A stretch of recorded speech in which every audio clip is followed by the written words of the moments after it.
के ना देख, रुक रुक के ना देख, रुक रुक के। अभी डाउनलोड करें तक ऐप। नमस्कार, मैं हूं श्वेता झा और आप देख रहे हैं आज तक।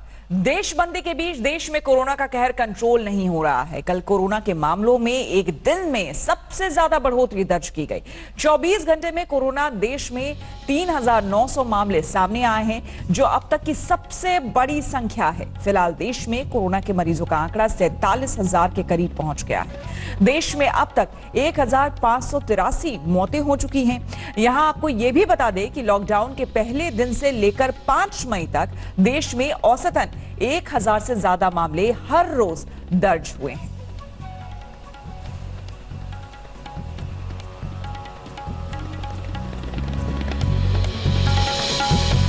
और अब आपको अगर हम राज्यवार बताएं तो ये देखिए किस तरह से मामले। महाराष्ट्र की सबसे पहले बात करें तो 15,525 मामले सामने आ गए हैं। गुजरात में 6,245 मामले सामने आए हैं। 368 लोगों की मौत हो गई है। वहीं दिल्ली में 5,104 मामले सामने आए हैं और अब तक 64 लोगों की कोरोना ने जान ले ली है। इसके अलावा राजस्थान की बात करें तो यहां पर 3,158 मामले सामने आए हैं। 89 लोगों ने अपनी जान गंवा दी है अब तक। मध्य प्रदेश की बात करें तो यहां 3,049 मामले सामने आए हैं और मौत का आंकड़ा 176 तक पहुंच गया है। वहीं उत्तर प्रदेश में 2,880 मामले सामने आए हैं और 56 लोगों की जान चली गई है। कोरोना की मातमी चाल ने मुंबई को बैकफुट पर ढकेल दिया है। एक दिन पहले दुकान खोलने की दी गई इजाजत 24 घंटे के भीतर ही वापस ले ली गई। बीएमसी ने साफ कह दिया है कि मुंबई में अगले आदेश तक अब सिर्फ दवा और राशन की दुकानें ही खुलेंगी। कोरोना पर काबू पाने की तमाम कोशिशों पर ये तस्वीरें पलीता लगा रही हैं। माया नगरी में जैसे ही शराब की दुकानें खुली तो लोग मदिरा के लिए सोशल डिस्टेंसिंग भूल गए। लिहाजा अब बीएमसी ने शराब की दुकानों पर फिर से ताला लगाने का हुक्म सुना दिया है। इसके अलावा गैर जरूरी सामान की दुकानों को दी गई ढील भी वापस ले ली गई है। मुंबई में अब सिर्फ राशन और दवा की दुकानें ही खुलेंगी। हम इस वक्त मौजूद हैं भिवंडी थाने के बीच के एक ग्रामीण इलाके में, जहां पर एक शराब की दुकान खुली हुई है। वहां पर आप देख सकते हैं 2 किलोमीटर से भी ज्यादा लंबी कतार दोनों ही तरफ, दुकान की दोनों ही तरफ लगी हुई है। सोशल डिस्टेंसिंग की धज्जियां उड़ चुकी हैं। किसी भी तरीके की कोई सोशल डिस्टेंसिंग यहां पर मेंटेन नहीं की जा रही है। लोग 4, 5, 6 घंटे से इस कतार में खड़े हैं, सिर्फ इसलिए कि वो शराब यहां से खरीद सके। बीएमसी ने ऐसा फैसला मुंबई में कोरोना के तेज होते हमले के मद्देनजर लिया है। बीते 24 घंटे में मुंबई में 26 मरीजों की मौत हो चुकी है, जबकि 635 नए मरीज सामने आए हैं। मुंबई में कोरोना के मरीजों की संख्या करीब 10,000 पहुंचने वाली है। 387 मरीजों की जान जा चुकी है। मुंबई के लिए बड़ी टेंशन एशिया की सबसे बड़ी झोपड़पट्टी बस्ती धारावी रही है। यहां एक दिन में 33 नए मामले सामने आए हैं, जबकि अब तक धारावी में 665 लोग कोरोना से संक्रमित हो चुके हैं। महाराष्ट्र में कोरोना का मीटर 15,000 को पार कर चुका है, जबकि वायरस 617 लोगों की जान ले चुका है।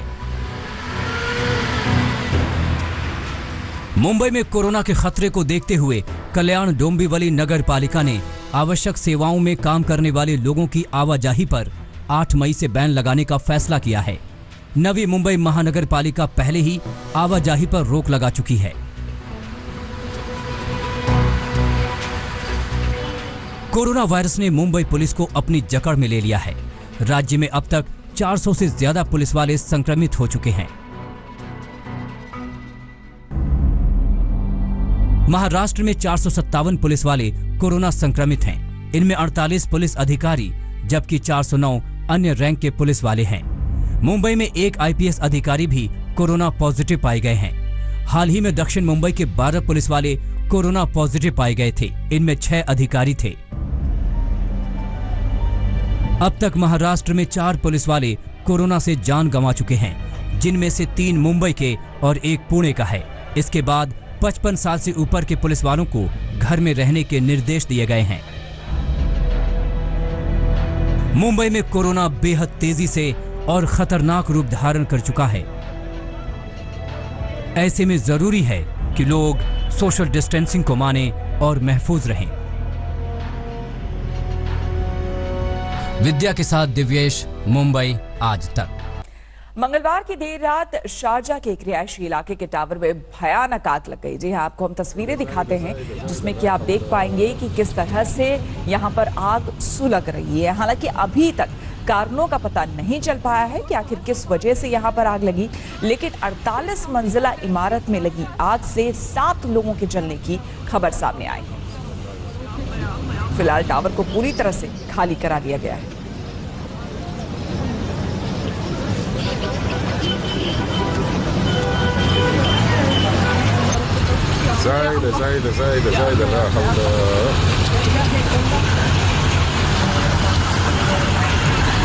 दिल्ली और यूपी के बाद अब हरियाणा में भी आज से शराब की बिक्री शुरू हो गई है, जबकि पंजाब में कल से शराब की दुकानें खुलेंगी। छत्तीसगढ़ के बाद पंजाब सरकार ने भी शराब की होम डिलीवरी करने का फैसला किया है, जबकि कोरोना के खतरे को देखते हुए मुंबई में शराब की दुकानें बंद करने का आदेश दिया गया है। कोरोना काल में शराब सर चढ़कर बोल रही है। ना धूप की चिंता, ना बारिश और ना ओलों की फिक्र। बोतल के लिए कुछ भी करेगा इंडिया। 40 दिन के लॉकडाउन के बाद हिंदुस्तान की आवाम लाइन में लगी है, बस बोतल चाहिए। इसके लिए डंडे भी खाने को तैयार, ज्यादा पैसे देने को भी तैयार। अब देखो 70% रेट बढ़ाया, फिर भी लोग बाहर आ रहे हैं। और यही चीज अगर राशन में बढ़ाते तो नहीं जाते वहाँ पे, हाय करते ना करते। ये तस्वीरें तो उन राज्यों की थी जहां शराब की दुकानें खुल गई हैं। अब 7 मई यानी गुरुवार से पंजाब के लोगों का भी इंतजार खत्म होने वाला है। यहाँ शराब की दुकानें सुबह 9 बजे से 1 बजे तक खुलेंगी। सोशल डिस्टेंसिंग ना टूटे, इसलिए सरकार ने शराब की होम डिलीवरी का भी इंतजाम किया है। दोपहर 1 बजे से शाम 6 बजे तक पंजाब में शराब की होम डिलीवरी होगी।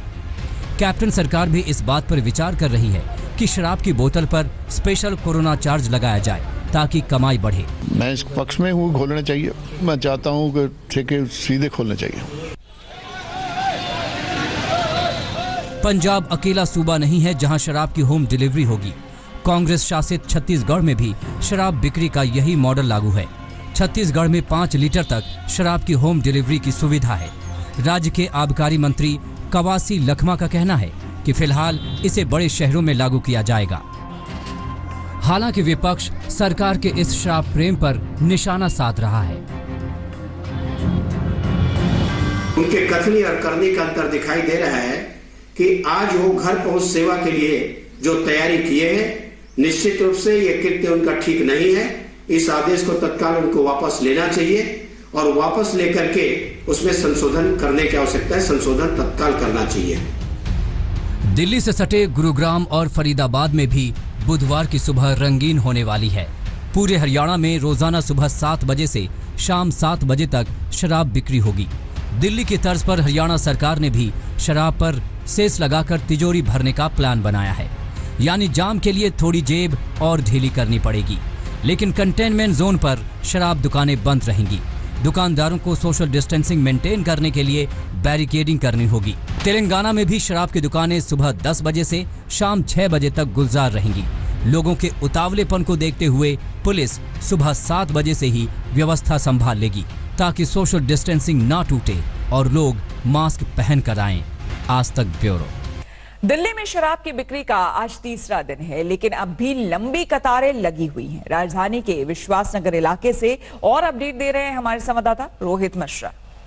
मैं मौजूद हूं विश्वासनगर के शराब की दुकान के पास और आपको मैं तस्वीर दिखाना चाहूंगा कि फिर से कल की तरह ही सुबह से ही शराब की दुकानों के बाहर लंबी लंबी कतारें जो हैं वो दिखनी शुरू हो गई। आप देखिए कितनी भीड़ हो गई है सुबह के सुबह। और सोशल डिस्टेंसिंग का तो फॉलो करना जो है अब लोग भूल गए हैं यहाँ पर, क्योंकि लगातार जिस तरह से भीड़ यहाँ पर बढ़ती जा रही है शराब की दुकानों पे, आप देख सकते हैं कि सोशल डिस्टेंसिंग को कोई फॉलो जो है वो नहीं कर रहा है। सबको बहुत जल्दी है कि किसी तरह दुकान खुले और उनको शराब मिल जाए। सोशल डिस्टेंसिंग को क्यों नहीं फॉलो किया जा रहा है? सबका अपना अपना है, सब यहाँ पे जल्दी है सबको, बस इस उम्मीद के साथ कि सुबह से यहाँ पर ज़बरदस्त भीड़ है और सिर्फ इस उम्मीद के साथ यहाँ पे लोग हैं कि उनको शराब की एक बोतल मिल जाए और वो घर चले जाए। और सुबह सुबह का वक्त है ये। और आप ये देखिए कि विश्वासनगर के शराब की दुकानों पे कल की तरह ही ज़बरदस्त भीड़ और लंबी लंबी कतारें जो हैं वो आपको दिखाई दे रही होंगी। कैमरामैन रोहित के साथ रोहित मिश्रा, दिल्ली, आज तक। कोरोना नाम के इस लाइलाज वायरस का क्या अंत आने वाला है? भारत में कोरोना वायरस का काम तमाम करने वाली वैक्सीन और दवा बनाने का काम अंतिम चरण में है, जबकि इजराइल ने तो वैक्सीन बनाने का दावा करते हुए पेटेंट कराने की प्रक्रिया भी शुरू कर दी है। चीन के वुहान से निकले एक वायरस ने पूरी दुनिया का दम निकाल दिया है। अब तक कोई भी देश कोरोना नाम के इस लाइलाज वायरस की मौत का टीका नहीं बना पाया है। दुनिया के अमीर गरीब 200 से ज्यादा देश कोरोना का कहर झेल रहे हैं। कोरोना की वैक्सीन बनाएगा भारत। 30 वैक्सीन पर रिसर्च जारी। पीएम मोदी की रिसर्च पर पैनी नजर। काल बनकर मंडरा रहे कोरोना वायरस के दिन जल्द लदने वाले हैं। हिंदुस्तान में कोरोना अपनी मौत मरने वाला है। देश के वैज्ञानिक 30 वैक्सीन पर दिन रात रिसर्च कर रहे हैं। इनमें कई वैक्सीन पर रिसर्च एडवांस स्टेज पर है। मंगलवार को प्रधानमंत्री मोदी ने समीक्षा बैठक की।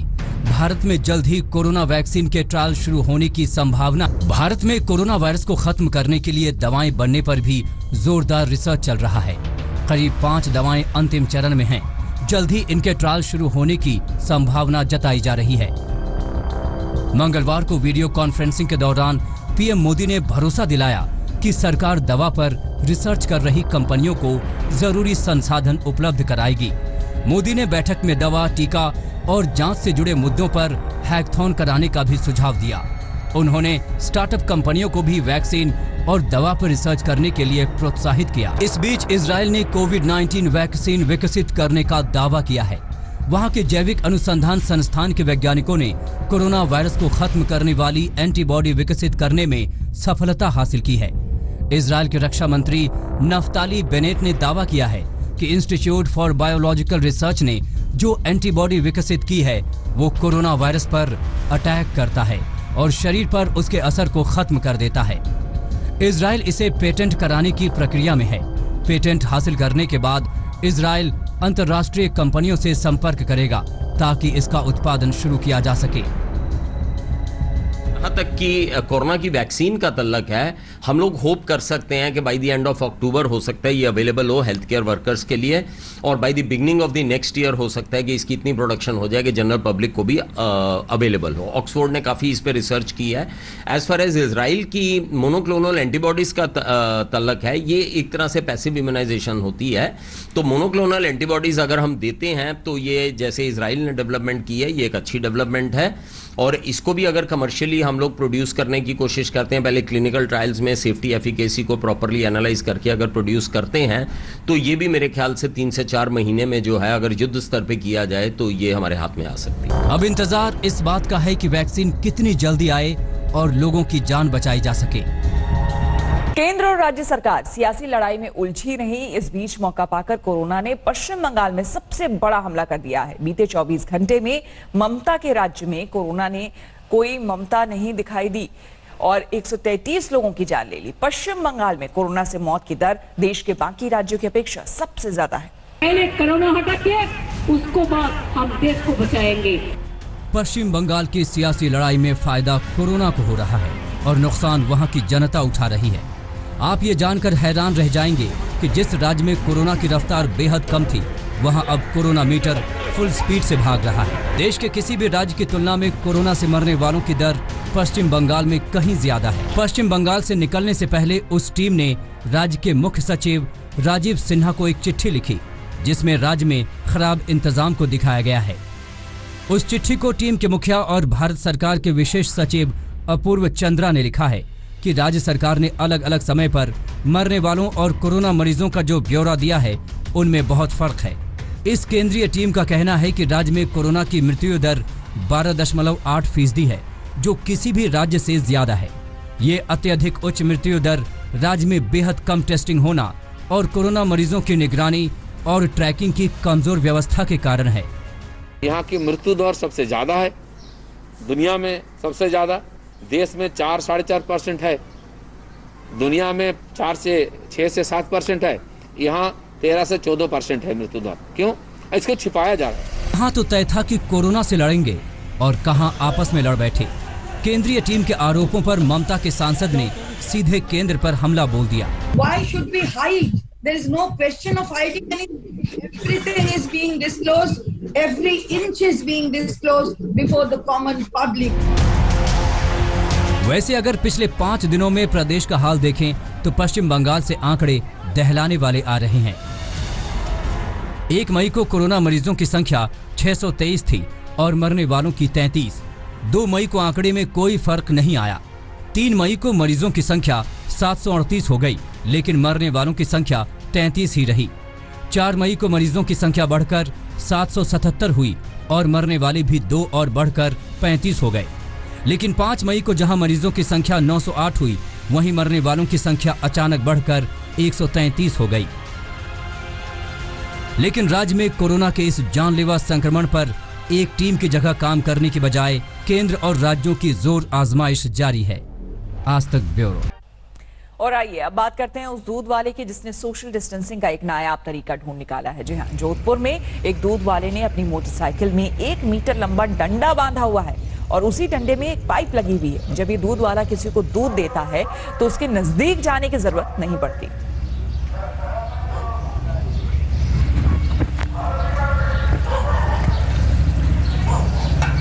नमस्कार, मैं हूं अंजना ओम कश्यप। हमें उम्मीद है ये वीडियो आपको पसंद आया होगा। लेटेस्ट खबरों के लिए यूं ही देखते रहिए आज तक और इस वीडियो के पसंद आने पर लाइक, शेयर एंड सब्सक्राइब करना ना भूलें।